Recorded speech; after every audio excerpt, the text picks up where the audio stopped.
ওম নমঃ শিবায়।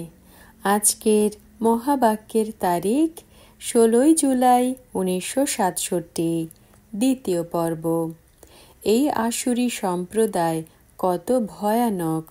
এদের বলা হয় অসুর, রাক্ষস। ব্রাদার্স নিজেদের মধ্যে কি করে লড়াই করতে থাকে। লড়াই করে সব শেষ হয়ে যাবে। এখানে আমরা বাবার থেকে বর্ষা নিচ্ছি। ব্রাদার্সদের নিজেদের মধ্যে কখনোই নুন জল হওয়া উচিত নয়। এখানে তো বাবার সাথেও নুন জল হয়ে যায়। ভালো ভালো বাচ্চারাও নুন জল হয়ে যায়। নাম শুনলে তো হয়রান হয়ে যাবে। মায়া কত শক্তিশালী। মাসের পর মাস কখনো বাবাকে পত্র না লিখলে তো বুঝতে পারি যে কি হয়ে গেল বাচ্চা। সে কি মৃত হয়ে গেল? মায়ার থেকে জিতলে জিত, মায়ার থেকে হারলে হার। বাবা নিজে বলেন যে বাচ্চারা দুটো অক্ষরই ঠিক আছে, লেখো তো অন্তত। এমনও অনেক রয়েছে যে কেউ না বললেও একে অপরকে স্মরণ করে লিখতে থাকে। এমনই একে অপরের নাম লেখার অভ্যাস হয়ে গেছে। যে ভালো ভালো বাচ্চারা রয়েছে তাদের বাবার স্মরণ তো আসে, তাই না? বাবা বাচ্চাদের কত ভালোবাসেন। বাবার কাছে তো বাচ্চারা ছাড়া আর কেউই নেই যাদের বাবা স্মরণ করবেন। তোমাদের জন্য তো অনেক রয়েছে। তোমাদের বুদ্ধি এদিকে ওদিকে যায়, ব্যবসা আদিতে বুদ্ধি যায়। আমার জন্য তো কোনো ব্যবসা আদিও নেই। তোমরা অনেক বাচ্চারা ব্যবসা করো। আমার তো হলো একটাই কাজ। আমি তো এসেছি বাচ্চাদের স্বর্গের উত্তরাধিকার বানাতে। এটা তোমরা বাচ্চারাই বুঝতে পারো। ওই গীতা যারা পড়ে তারা কিছুই বোঝে না। এনাকে বাবা জ্ঞান দিয়েছেন তো ভক্তির গীতা ছেড়ে দিয়েছেন। বুঝতে পেরেছে যে এতে তো মিথ্যা রয়েছে। এখন এই গীতার আমি কি করব? অসীম জগতের বাবার প্রপার্টি শুধুমাত্র তোমরা বাচ্চারাই হলে গডফাদার, তাই না?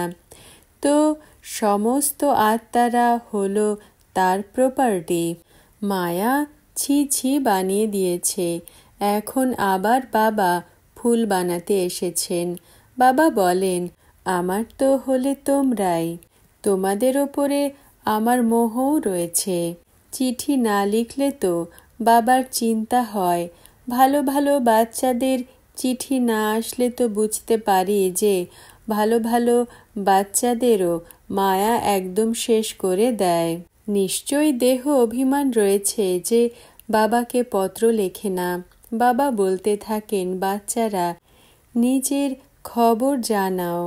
বাবা এমন প্রশ্ন করেন যে দুনিয়াতে আর কেউ করে না। বাবা প্রশ্ন করেন যে তোমাদের মায়া হয়রান করে না তো? সাহসী হয়ে মায়ার ওপরে জিত প্রাপ্ত করছো? তোমরা যুদ্ধের ময়দানে রয়েছ। কর্মেন্দ্রিয় বশে করা উচিত, যে কিছুই চঞ্চলতা না থাকে। সত্যযুগে সব কর্মেন্দ্রিয়া বশে থাকে। না মুখের, না কানের, না হাতের কোনো চঞ্চলতার কথা সেখানে হয় না। বাবা এসে রাজযোগ শিখিয়ে ভারতকে রাইচিয়াস সলভেন্ট বানান, সমস্ত দুনিয়াকে রাইচিয়াস বানান। ওই সময় তো সমস্ত বিশ্বের মালিক হও তোমরা। বলে না যে wish you long life and property. বাবা আশীর্বাদ করেন না যে সদা জীবিত থাকো। এ তো সাধুরা বলে যে অমর থাকো। মিটিং করে তো বাবার কাছে রায় জিজ্ঞাসা করে। বাবা বাচ্চাদের রায় দিতে থাকেন। সবাই নিজের নিজের রায় লিখে পাঠাও। একসাথেও পাঠাতে পারো। রায় তো মুরলিতে লিখে দিলে সবার কাছে পৌঁছাতে পারে। 2-3 হাজার খরচ হওয়ার থেকে বেঁচে যাবে। এই 2-3 হাজার দিয়ে তো 2-3টে সেন্টার খুলতে পারো। গ্রামে গ্রামে যাওয়া উচিত চিত্র নিয়ে। নিজেদের মধ্যে এমন এমন বিচার বের করা উচিত। খবরের কাগজেও ছাপাও, বিদেশেও তোমাদের নাম এই এক কথাকে জিতলেই হবে। কৃষ্ণ তো মনুষ্য হয়ে গেল, তাই না? লর্ড মনুষ্যকে বলা হয় নাকি নিরাকারকে? কৃষ্ণকেও লর্ড বলে দেয়। বাস্তবে তো সে হলো দেবতা। উঁচুর থেকে উঁচু হলেন নিরাকার বাবা। সূক্ষ্ম বতনের তো কোনো কথাই নেই। এই বাবা হলেন রচয়িতা, এরপর রচনা হলো এখানে। সূক্ষ্ম বতনের কোনোই কথা নেই। চিত্র রয়েছে তো তার ওপরে অল্প বোঝানো হয়, তারও মাঝখানে অল্প পার্ট রয়েছে। তোমরা যাও মিলিত হতে, বাকি আর কিছুই নেই। এজন্যই তাতে বেশি ইন্টারেস্ট নেওয়া হয় না। তো উঁচুর থেকে উঁচু হলো বাবা। এরপর এখানে সত্যযুগে লক্ষ্মী নারায়ণের রাজ্য হয়। তারা কি করে হয়? নিশ্চয়ই মাঝে সঙ্গম যুগ রয়েছে। যখন পবিত্র হয়, তোমরা একটা কথা প্রমাণ করতে পারবে যে এ তো একদম সঠিক বলে। ভগবান কখনোই মিথ্যা থোড়াই বলতে পারেন। এরপর অনেকের ভালোবাসাও হয়, অনেকে আসবে। সময় সময়ে বাচ্চাদের পয়েন্টসও মিলতে থাকবে। শেষের দিকে কি কি হয় তাও দেখবে। লড়াই লাগবে, বম্ব ছাড়বে, দেখেও মরে যাবে। প্রথমে তো মৃত্যু রয়েছে ওই দিকে, এখানে তো প্রথমে রক্তের, এরপর দুধের নদী বয়ে যাবে। সিভিল ওয়ার লাগলে তখন একে অপরকে মারতেই লেগে পড়বে। প্রথমে আগুন বিদেশ থেকেই বের হবে, ভয়ও সেখানেই রয়েছে। কত বড় বড় বম্বস বানাতে থাকে, তাতে কি কি দেয় যে একদম সমস্ত শহরই শেষ করে দেয়। বাবা বুঝিয়েছেন যে উঁচুর থেকে উঁচু হলেন ভগবান।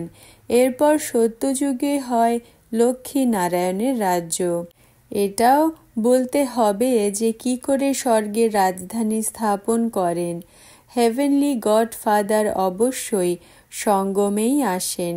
তোমরা জানো যে এখন আমরা সঙ্গমে রয়েছি। তোমাদের মুখ্য কথা তো বোঝানো হয় যে বাবাকে স্মরণ করো, যাতেই পাপ কাটবে।